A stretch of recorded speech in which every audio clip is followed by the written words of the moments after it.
আসসালামু আলাইকুম everyone, welcome to Bengali twin. So আজকে আমি একটা এক্সপেন্সিভ এক্সোটিক ফ্রুটস পার্সিমনকে নিয়ে এসেছি। সো বাজারে অনেক দিন ধরে দেখছি এবং আমার অনেক কিউরিসিটি ছিল, মানে এর টেস্ট, টেক্সচার অর হিস্টোরি এসব কিছু নিয়ে। আমি রিসার্চ করে যতটুকু ইনফরমেশন কালেক্ট করতে পেরেছি তার মধ্যে হচ্ছে এটা হচ্ছে জাপানের জাতীয় ফল, কাকি বলা হয় এটাকে, আর ইংলিশে বলে পার্সিমন। আর এটা জাতীয় ফল হওয়ার মূল কারণ হচ্ছে যখন দ্বিতীয় বিশ্বযুদ্ধ 1945 সালে জাপানের নাগাসাকিতে পারমাণবিক বোমা হামলায় যখন প্রায় 2 লাখ আদিবাসী সহ পুরো নগরটি ধ্বংসস্তূপে পরিণত হওয়ার পর এই গাছটি প্রথম কুড়ি ফুটিয়ে পুনরায় নতুন জীবন আশার প্রতীক হয়েছিল, পুনর্জন্মের প্রতীক হয়ে ওঠে। পুনর্জন্ম ও আশার প্রতীক, প্রাচীন ঐতিহ্য, দেবতাদের ফল, জাতীয় পরিচিতি, পুষ্টি ও স্বাস্থ্যগুণ এবং বহুমুখী ব্যবহারের কারণে জাপানিদের জীবনধারার সঙ্গে গভীরভাবে জড়িত এই পার্সিমনের পুষ্টিগুণ সম্পর্কে যদি বলতে যায় তাহলে পার্সিমনে রয়েছে ভিটামিন এ, সি, ফাইবার এবং অ্যান্টি অক্সিডেন্ট সমৃদ্ধ, যা রোগ প্রতিরোধ ক্ষমতা বাড়ায় এবং হজম শক্তিতে উন্নতি করে। আর জাপানি বিভিন্ন রকম চিকিৎসা পদ্ধতিতে এটা ব্যাপকভাবে ব্যবহৃত হয়ে থাকে। এই টেস্ট এবং টেক্সচার যদি বলতে হয় তাহলে এটা কাঁচা অবস্থায় তেতো স্বাদের হয়ে থাকে, আর পাকা অবস্থায় মধু এবং আমের মিশ্রণ হয়।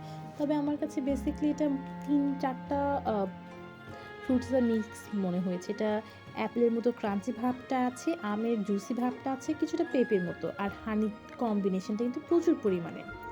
হ্যাঁ, এটা খেতে কিন্তু 3-4টা ফ্রুটস টপিক্যাল ফ্রুটসের কম্বিনেশন মিলে হয়, আর এটা আসলে দুর্দান্ত খেতে।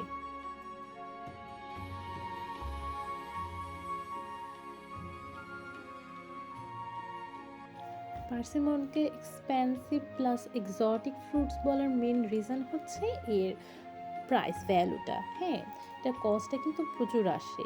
এটার পার কেজি হচ্ছে 750, 750 টাকা পার কেজি।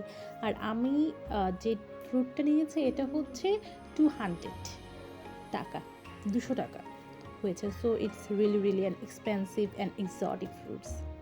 পার্সিমনের বিভিন্ন অনেকগুলি প্রজাতি রয়েছে, তার এর সাথে সাথে কিন্তু পার্সিমন বিভিন্ন রকমভাবে এটাকে খাওয়া হয়। যেমন পার্সিমন একটি বিশেষ প্রজাতি আছে যেটা শুকিয়ে হোশিগাকি তৈরি করা হয়। এটা হচ্ছে জাপানিদের একটি প্রাচীন ঐতিহ্য। এটা মূলত করা হয় শীতকালে মিষ্টি ফল সংরক্ষণ করার একটি পদ্ধতি। যদিও বা পার্সিমন জাপানিদের জাতীয় ফল, তবে এটি মূল উৎপত্তি স্থল হচ্ছে চীন। এটির চীনের উৎপত্তি স্থল হলেও জাপান ও কোরিয়ায় এর চাষ ব্যাপকভাবে ছড়িয়ে ছিটিয়ে আছে। হ্যাঁ, শুধু এইটি ফল হিসেবে নয়, বরং এর পাতা দিয়ে চা তৈরি করা হয় এবং এর কাঠও ব্যবহার করা হয়। হ্যাঁ, এটি জাপানিদের দৈনন্দিন জীবনে ও চিকিৎসায় গুরুত্বপূর্ণ ভূমিকা পালন করে। শুধু একটি ফল নয়, বরং জাপানি শরতের প্রতীক। এটি শরতের একটি অবিচ্ছেদ্য অংশ, যা জাপানি সংস্কৃতি ও শিল্পকলায় স্থান করে নিয়েছে।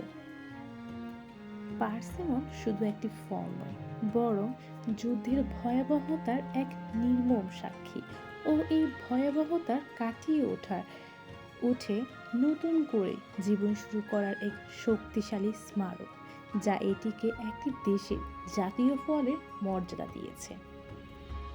So these are the main reason why persimmon became the national fruit of Japan.